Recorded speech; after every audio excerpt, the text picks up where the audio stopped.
L'arrivée de la fibre optique a été décidée pour le ou les immeubles que vous gérez. Mais comment va se dérouler le raccordement? Voici une visite guidée en 5 étapes.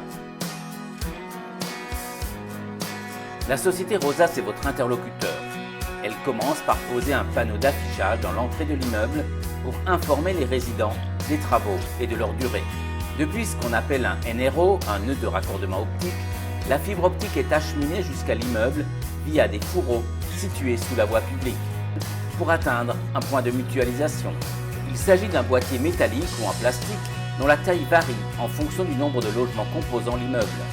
De là, les câbles de fibre optique sont acheminés vers les colonnes montantes dans les cages d'escalier, soit en empruntant des gaines techniques existantes, soit en circulant dans une nouvelle goulotte.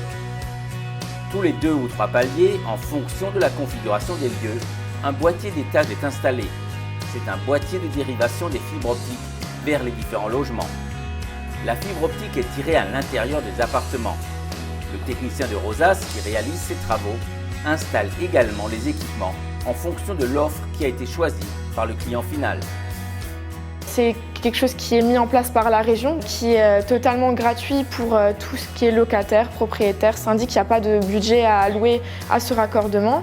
Et puis au niveau efficacité, certaines personnes ont des problèmes de débit internet et ces problèmes-là, ils ne les rencontreront plus avec la fibre optique.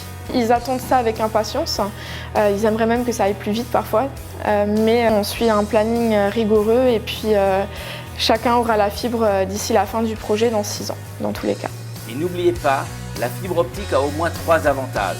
Elle apporte une plus-value au bâtiment, elle fait profiter les résidents de débits internet 10 fois, voire 100 fois plus importants que ce qu'ils connaissent pour l'instant, et enfin, elle constitue un nouveau service. Le raccordement est gratuit et le choix de l'opérateur télécom est libre.